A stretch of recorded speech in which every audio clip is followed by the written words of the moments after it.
In 2008, the gentleman we're about to talk about warned the nation and warned the world about what was coming for the 2008 crisis, what ended up being the 2008 Great Recession. Very few people heeded these warnings, and it was people like this that I was following in real time in 2006, 2007, and then obviously 2008 as I was liquidating my real estate portfolio. And it's important to take these warnings serious, not like you have to go panic, but you mull them over, you contemplate them, because a lot of people are big on, oh, this is fear porn or this is doom and gloom. Well, the truth is every 7 to 10 years, we go into a recession. And every 7 to 10 years, there's a cycle of bankruptcies, cars being repossessed, credit scores being destroyed. And there are a handful of people that see this, like Warren Buffett, like myself, like Jamie Dimon, very wealthy people that can see this stuff, and they let you know ahead of time, mostly by their actions, some by their words, like myself. And what you want to do is prepare yourself for it. So we're going to dive into this story. We're going to talk about the new crisis that this gentleman is talking about and why you need to heed this warning. And I'm going to put a 90% off link down below to the Mortgage Master and Investor Mortgage Pro bundle courses. This is my promise to you, okay? You take both those courses, whether it be you're going to get a house for yourself, you're going to refinance your house, or you're going to buy investment property, you will save, if you take all this, and you'll know this forever, you will save between 10 and 100 times the cost of that course into just the next purchase you make, okay? You're gonna know everything about mortgages. This stuff should be taught in colleges, but it's not. 90% off down below.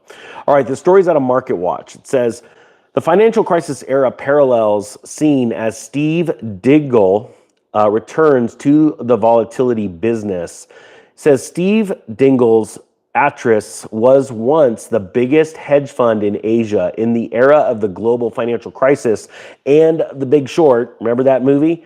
His tail risk fund, a portfolio of instruments that benefited from the highly adverse market conditions, doubled its assets and returned $3 billion to investors in the process. You know, I got to throw this out there. This may be a good time to go back and watch The Big Short, because you'll start to see some parallels that are going on in this industry right now. Some of which, especially in the mortgage industry, that are being really well hidden because Fannie and Freddie have a problem right now. They made a lot of loans that they should not have made through the pandemic. And that information is just now starting to come out. We're seeing it in credit card default numbers that are rising, and especially auto loan defaults that are rising exponentially right now. Now, it says here, Diggle's strategy of being long volatility and short credit risk with a particular focus on the then nascent credit default swap market proved tremendously successful as the markets malfunctioned and asset prices collapsed. Now, I personally believe that you're going to see the moment where the world figures this out between the months of July this year and September. The reason why I say that is because, once again, I've explained this before, this mini crash that we experienced, and it was the 10th largest downturn in the S&P's history about 5 to 6 weeks ago, right? It was during, it was actually now 8 weeks ago. It was the first week of April it really kicked off.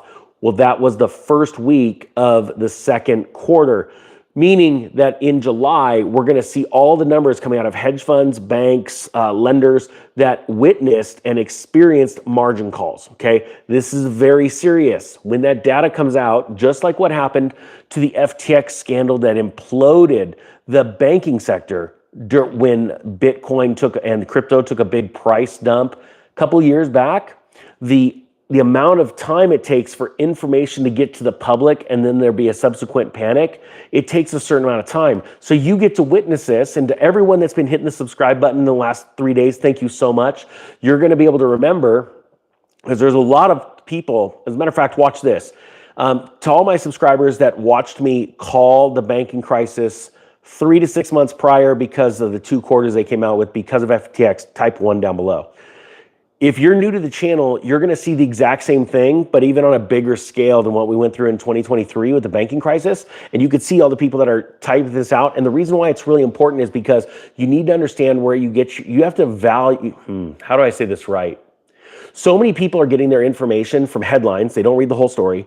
And the headlines are coming from mainstream media. They're trying to control a narrative. You have to really carefully decide who you're going to listen to, who you're going to consider things from, that people like myself or other people on social media. And I have an investment background, right? I cannot give you investment advice because I didn't take some government test that tells you that. I just went crazy with investing and learning, like, soaking things up like a sponge when I was in my early 20s. And, 30 years later, this is where I'm at, right? Sitting on YouTube telling you about investments. But my point being is that people like this that we're talking about, Dingle, he was out there warning.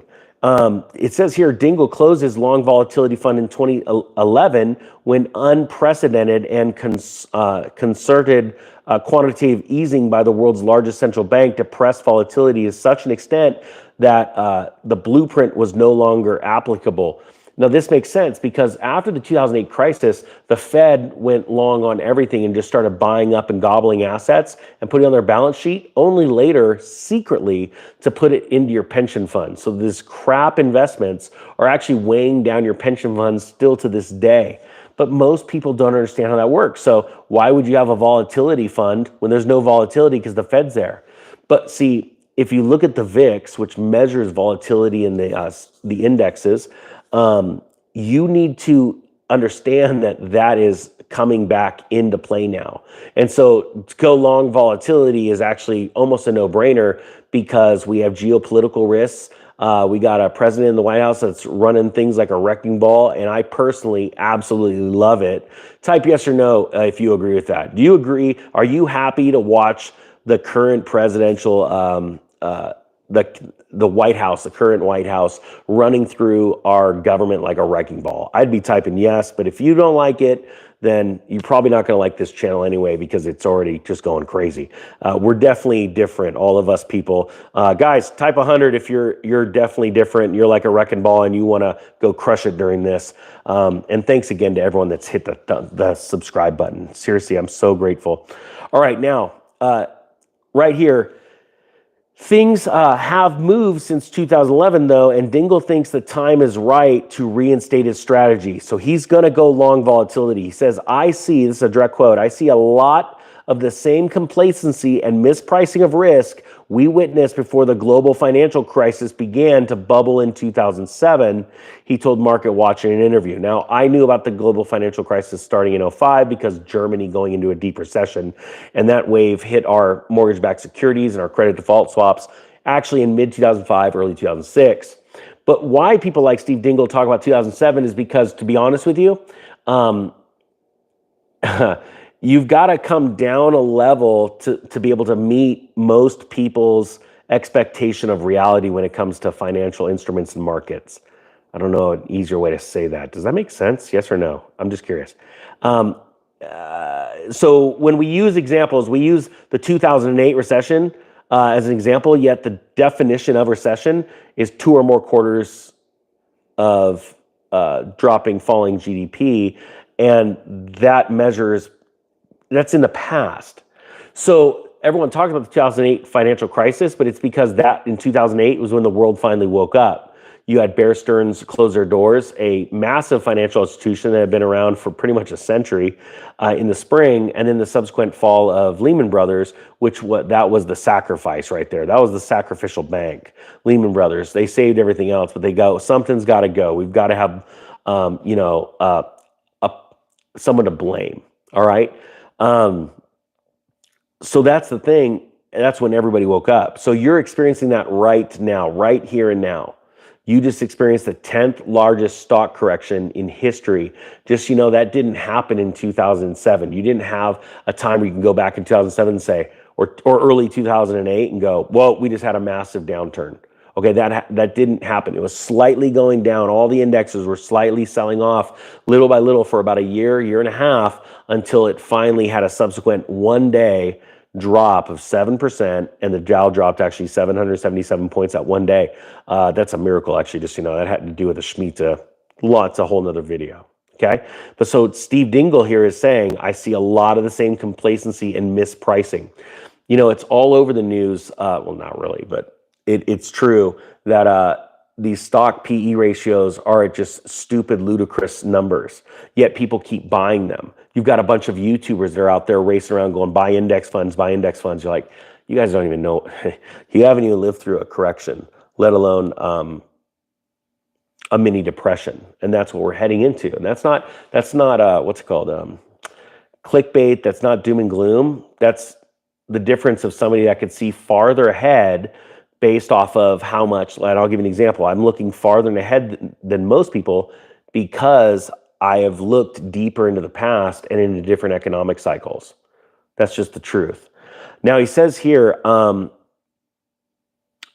Dingle believes that he said that the opportunity set that markets present to his new AI long and short fund, which launched on May 1st, is very similar to which he'll be running from London rather than the former home of where they ran it before.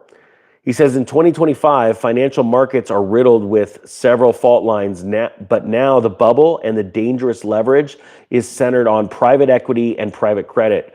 Now, I did videos about a year and a half, 2 years ago where I said private equity is collapsing, and a lot of people laughed, but it's no laughing matter. Private equity and capital is absolutely collapsing. Investors are drying up because it's harder and harder for these investment groups to find yield for their clients. So what they're doing is they're reaching deeper into more risky assets.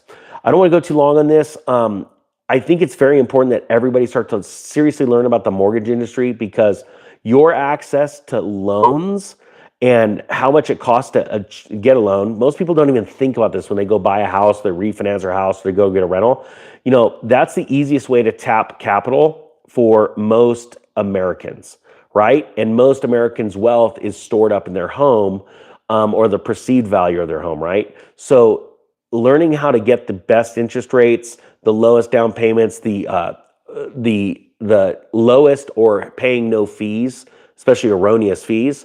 That's why I taught those two courses. I put them together. They're 90% off. I want to say I don't even know if it's 24 hours or 48 hours sale.